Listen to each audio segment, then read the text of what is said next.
Salut à toi et bienvenue dans cette nouvelle vidéo. Déjà, j'espère que tu vas bien et merci à tous ceux qui se sont abonnés à la chaîne récemment, ça fait vraiment plaisir. Aujourd'hui, je ne vais pas vous donner une solution miracle sur comment faire pour arriver au Canada en tant que travailleur, mais je vais plutôt vous expliquer en fait les basiques que vous devez connaître pour pouvoir justement immigrer en tant que travailleur et arrêter de vous faire arnaquer par des personnes qui vous promettent tout et n'importe quoi. Donc déjà, pour venir au Canada en tant que travailleur, je pense que c'est évident que tu dois avoir une offre d'emploi délivrée par un employeur canadien. Mais cette offre d'emploi doit également être accompagnée d'une étude d'impact de marché délivrée par Emploi et Développement Social Canada. En fait, l'étude d'impact de marché permet de démontrer que ton employeur a essayé de recruter des personnes qui étaient déjà au Canada, donc c'est-à-dire des Canadiens, des résidents permanents, des travailleurs qui vivaient déjà au Canada, mais qui n'a pu trouver personne en fait qui pouvait correspondre à ce poste-là. Et c'est pour ça qu'il part à l'extérieur du Canada pour te recruter toi. Donc déjà, je pense qu'avec ça, vous comprenez déjà que les choses ne sont pas simples en fait, parce que pour qu'ils puissent chercher une personne au Canada et qu'ils n'arrivent pas à trouver pour aller recruter à l'extérieur,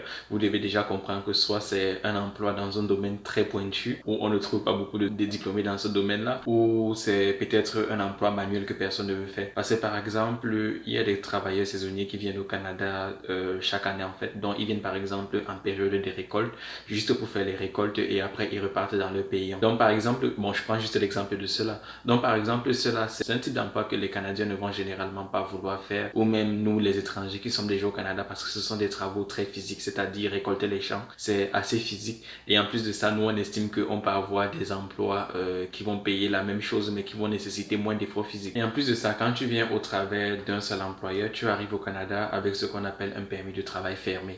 Donc c'est-à-dire le permis de travail fermé te permet juste de travailler avec cet employeur-là. Sur ton permis de travail, on va mettre dans quelle province ton employeur est et où est-ce que tu es censé travailler, le métier que tu es censé faire. Donc ça veut dire qu'avec ce permis de travail, en fait, tu n'as pas le droit de travailler pour un autre employeur.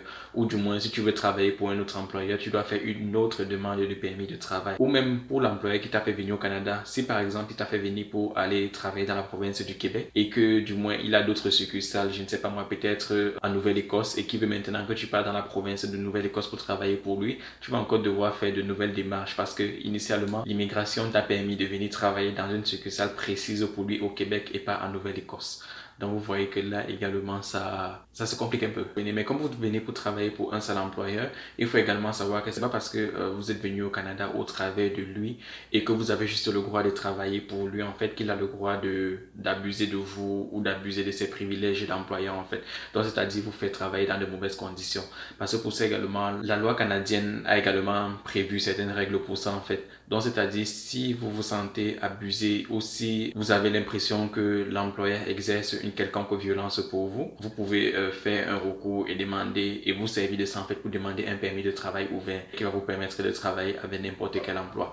Mais bien évidemment pour ça vous devez démontrer aux agents d'immigration les preuves d'abus que vous avez subi ou alors vous devez leur démontrer que vous êtes en danger avec cet employeur-là, qu'il a l'intention d'abuser de vous d'une manière ou d'une autre en fait dans un futur proche ou plus ou moins lointain en fait. Et même pour les employeurs avec qui vous avez le droit de travailler, donc il y a une liste d'employeurs qui n'ont pas le droit de justement de partir recruter à l'étranger. Soit ce sont des employeurs qui par le passé ont déjà abusé de travailleurs ou ce sont des employeurs qui ne respectent pas en fait un certain nombre de règles en fait pour pouvoir employer des étrangers. Parce qu'il faut également savoir qu'avant de donner le privilège à ce privilège-là à ces employeurs, généralement ce qu'on fait c'est qu'on va inspecter les lieux pour voir s'ils respectent les réglementations, s'ils respectent les normes liées au travail. Et si on voit que c'est pas le cas, on peut leur donner des sanctions ou même si jamais ils se font dénoncer parce qu'ils abusent de leurs employés étrangers, on va également leur donner des sanctions et ils n'auront plus le droit en fait de partir recruter des personnes à l'extérieur. Donc je vais mettre des liens utiles dans la barre de description comme d'habitude où vous pourrez par exemple retrouver un lien relié à ces employeurs-là qui n'ont pas le droit de recruter à l'extérieur du Canada. Et aussi il y a des employeurs qui pourraient ne pas être dans ces listes-là. Les employeurs en fait du milieu de la nuit, donc c'est-à-dire vous n'allez pas venir pour travailler par exemple dans un bar en tant que stripteaseur ou stripteaseuse. Vous n'avez pas non plus le droit de venir faire en fait certains emplois qui sont toujours liés à ce milieu de la nuit là en fait. Donc pour la liste des prérequis de base, vous pouvez considérer que tu dois avoir une offre d'emploi qui a été émise par un employeur qui est sur le territoire canadien et cette offre d'emploi doit être accompagnée d'une étude d'impact de marché. Donc je pense que maintenant c'est clair que pour qu'un employeur parte vous recruter à l'extérieur, il faut qu'il essaye de trouver un employé qualifié pour ce poste-là au Canada et qui n'est pas pu, avant de partir, vous recruter à l'extérieur. Parce que je sais que généralement, les agences d'immigration vous promettent un peu tout et n'importe quoi.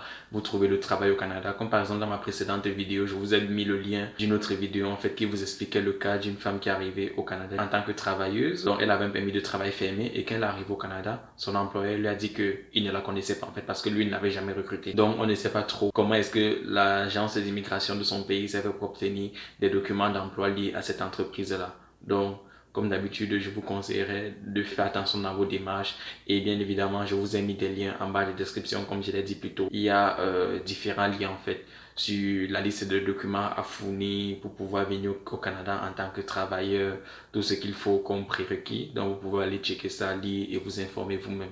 Quant à nous, on se retrouve très bientôt pour une nouvelle vidéo. Je sais que ça a été une vidéo courte, mais bon.